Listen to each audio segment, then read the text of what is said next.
நான் எத்தனையோ வழக்குகளில் இதுவரை தீர்ப்புகள் வழங்கியிருக்கிறேன். ஆனால் இந்த கொலை வழக்கைத்தான் எனது நீண்ட அனுபவத்துக்கு ஏற்பட்ட ஒரு சவாலாக கருதுகிறேன். ஏனென்றால் இருதரப்பு வழக்கறிஞர்களின் வாதங்களில் இருந்த திறமையும் உணர்ச்சி பூர்வமான நியாயங்களும் தான் அதற்கு காரணம். நீதி வழங்குவதில் வெறும் அனுதாபங்களும் உணர்ச்சிகளும் இடம்பெறக்கூடாது என்ற பிராசிகியூஷன் தரப்பு வாதத்தை நான் மதிக்கிறேன். என்றாலும் ஒரு நீதிபதி உணர்ச்சியும் இரக்கமும் இதயமும் படைத்த மனிதரே அன்றி சட்டத்தை மட்டும் பார்க்கும் வெறும் இயந்திரமல்ல என்பதை நான் இங்கே தெளிவுபடுத்த விரும்புகிறேன். இந்த குறிப்பிட்ட கொலை வழக்கில் தீபா ஒரு குற்றவாளிதான் என்பதை சந்தர்ப்ப சாட்சியங்களால் பிராசிகியூஷன் தரப்பில் மறுக்க முடியாத அளவுக்கு நிரூபிக்கப்பட்டுள்ளது.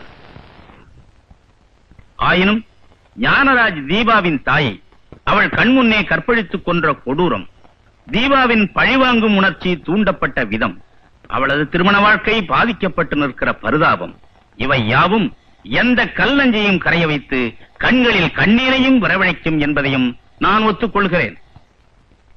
இருந்தாலும் பிராசிகியூட்டர் சொன்னதைப் போல பழிக்கு பழி வாங்குவதை சட்டம் ஒருபோதும் அங்கீகரிக்காது. ஞானராஜை கொலை செய்த சமயத்தில் 24 வயதான தீபாவுக்கு 10 வயது சிறுமியின் மனநிலைமையே இருந்தது என்பது ஒரு மறுக்க முடியாத மனோதத்துவ உண்மை என்று டாக்டர் சாரதா அவர்களை விசாரித்து நிலைநாட்டி இருக்கிறார் மிஸ்டர் ராஜேஷ். அதனால் தீபா செய்த இந்த கொலையை 10 வயது குழந்தை செய்த கொலையாகவே பாவித்து சட்டப்படி தீபாவை அதற்கு பொறுப்பேற்க செய்ய முடியாது என்று மிக திறமையாகவும் வாதாடி இருக்கிறார் மிஸ்டர் ராஜேஷ். அவரது இந்த புதிய கோணம் பாராட்டுக்குரியது என்றாலும் இது மனோதத்துவ துறையில் ஆராய்ச்சிக்கு எடுத்துக் கொள்ள வேண்டிய விஷயமே அன்றி நீதித்துறையில் இதை ஏற்றுக்கொள்ள முடியாது.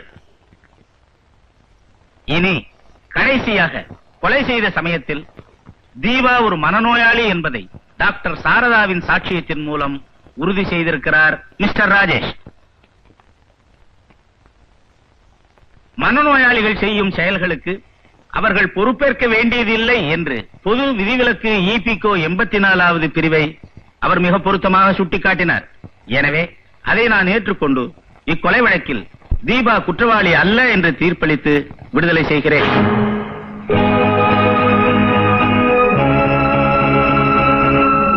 இந்த பரபரப்பான கொலை வழக்கில் நியாயமான தீர்ப்பு வழங்க வெகு திறமையாக வாதாடிய எதிர்தரப்பு வக்கீல் மிஸ்டர் ராஜேஷை நான் மனமாற பாராட்டுகிறேன். Thank you your honour. இத்துடன் கோர்ட் கலைகிறது.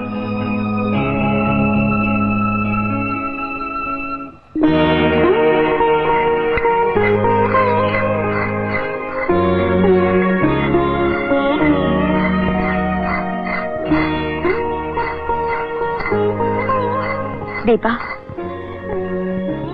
உனக்கு எதிராக வழக்காண்டவன் உன் எதிரிலேயே வந்து நிக்கிறேனேன்னு உனக்கு ஆச்சரியமா இருக்கா? என்ன செய்யறது, இது என் தாலி பிரச்சனை. அதனாலதான் உன்னை பார்க்க வந்தேன். பல பேருடைய வழக்குகள் எடுத்து வாதாடி இருக்கேன். ஆனா ஒருத்தருடைய வாழ்க்கையை நான் இதுவரைக்கும் கெடுத்ததில்லை. என் வாழ்க்கையில யாராவது கொடுக்க வந்தாங்கன்னா அதை என்னால தாங்கிக்க முடியாது. உன்னை கெஞ்சி கேட்டுக்கிறேன், தயவு செஞ்சு என் கணவரை விட்டு விலகி போயிட்டு.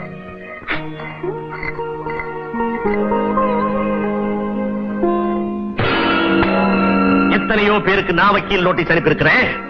இன்னைக்கு எனக்கே ஒரு வக்கீல் நோட்டீஸ் அனுப்பியிருக்கிறான். அந்த வக்கீல் யார் தெரியுமா சாரதா? உங்க மருமகன் ராஜேஷ். நேத்து பெஞ்ச மழையில இன்னைக்கு முளைச்ச பூஞ்சக்காலம். எதுக்காக நோட்டீஸ் அனுப்பியிருக்காரு? என் மகளை விவாகரத்து பண்ண போறானா. இப்படி ஒரு முடிவை அவர் எடுப்பாரு நான் சந்தேகப்பட்டேன். ஆனா அதை இவ்வளவு சீக்கிரம் எடுப்பாருன்னு நான் நினைக்கவே இல்லை. என் பதவியை நான் ராஜினாமா பண்ணிடுறேன். உயிருக்குயிரான எங்க அப்பாவை கூட உதறி தள்ளிட்டு உங்களோட வந்து வாழறேன்னு சொன்ன அவர் மனசு இழகவே இல்லை. இந்த கேஸ்ல அவர் ஜெயிச்சு நான் வாழ வெட்டியா போற நிலைமை எனக்கு ஏற்பட்டா என் வாழ்க்கையவே நான் முடிச்சுக்குவேன். நியமா சாகணும். சாக வேண்டியது யாருன்னு எனக்கு நல்லா தெரியும். கோர்ட்ல ஒரு கேஸ் ஜெயிச்சிட்டோம் திமிர்ல குடும்பத்திலே ஒரு கேஸ போட்டு ஜெயிச்சிடலாம்னு கனவு காண்றாவ. அதுதான் இந்த எத்ராஜ் கிட்ட நடக்காது. ஊன்ல இருக்கிற சிங்கத்துக்கிட்ட விளையாட்டு காட்டலாம், ஆனா குகையில் இருக்கிற சிங்கத்துக்கிட்ட விளையாட்டு காட்டினா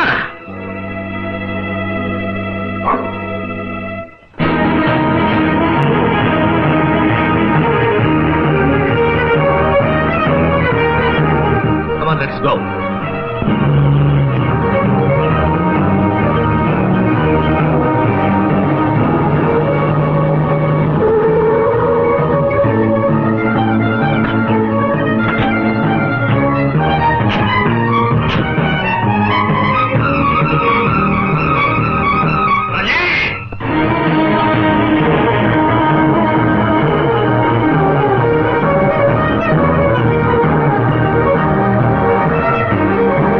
உங்களோட நாங்க பேச வந்திருக்கோம்.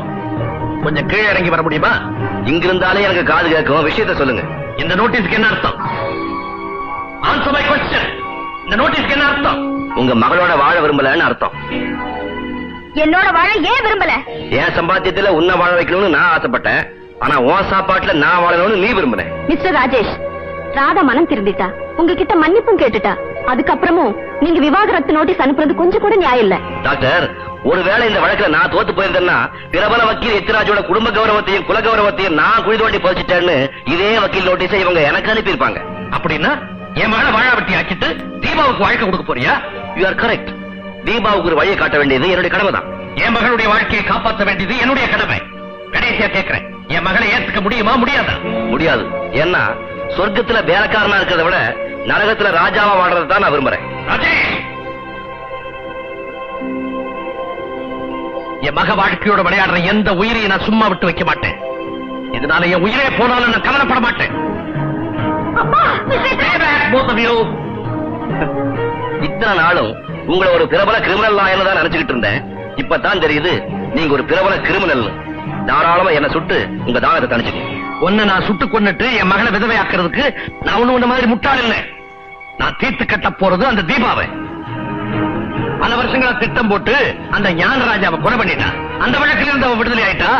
இப்ப பல மாதங்களா திட்டம் போட்டு என் மகளுடைய மஞ்ச குங்குமத்தை பறிக்க பாக்குறான். நிச்சயமா அந்த திட்டத்தில் அவளை நான் ஜெயிக்க விட மாட்டேன். ஃபாதர், மிஸ்டர் எத்ராஜ், உங்க கையில துப்பாக்கியா? என்னால நம்பவே முடியலையே. தீபாவுக்கு நீங்க அடைக்கலம் கொடுப்பீங்கன்னு என்னாலே நம்ப முடியல. எங்க தீபா? மிஸ்டர் எத்ராஜ், நீங்க நினைக்கிற மாதிரி தீபா கெட்டவே இல்லை. உங்களுடைய விளக்கங்கள் எனக்கு தேவையில்லை. தீபாவை வெளியே கூப்பிடுங்க. வேண்டாம் ஃபாதர், இந்த வெறி பிடிச்ச மனுஷன் முன்னாடி தீபா வர சொல்லாதீங்க. ஃபாதர், இப்ப தீபாவை நீங்களா வெளியே கூப்பிடுறீங்களா இல்ல நானே உள்ள போய் அவளை சுட்டு தள்ளட்டுமா? அதுக்கு அவசியமே இல்ல.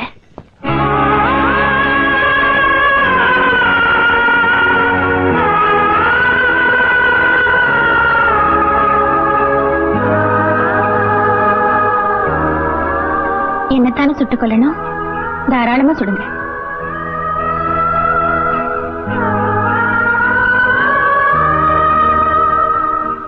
தீபா, ஏன் இப்படிப்பட்ட முடிவெடுத்த? எனக்கு ஒரு வாழ்க்கையை அமைச்சு தரணும்னு நீங்க முயற்சி பண்ணீங்க. அந்த சிரமத்தை உங்களுக்கு தராம நானே இந்த வாழ்க்கையை அமைச்சுக்கிட்டேன். ஒரு பொண்ணுக்கு பெரிய தண்டனை சட்டம் தர தூக்கு தண்டனை இல்ல, கட்டின கணவனை பிரிஞ்சு வாழ்றதுதான். அந்த வேதனை எவ்வளவு கொடுமையானதுன்னு அதை அனுபவிச்ச எனக்குத்தான் தெரியும்.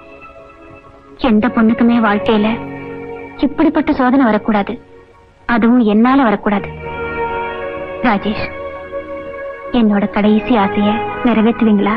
என்னன்னு சொல்லுமா, நிச்சயமா நிறைவேற்றி வைக்கிறேன்.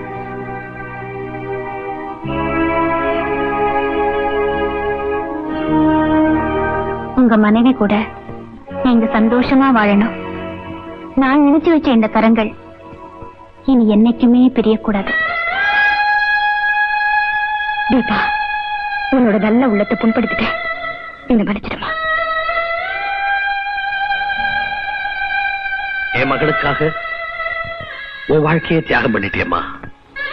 காலம் பூராவும் நான் கன்னிகாஸ்திரியா வாழணுங்கிறதுதான் கர்த்தருடைய உத்தரவு. அதனாலதான் கல்யாணம் ஆகியும் நான் கன்னி பொண்ணாவே வாழ்ந்திருக்கேன். இனிமே கர்த்தருடைய கட்டளைப்படி அவர் காலடியிலேயே வாழப் போறேன்.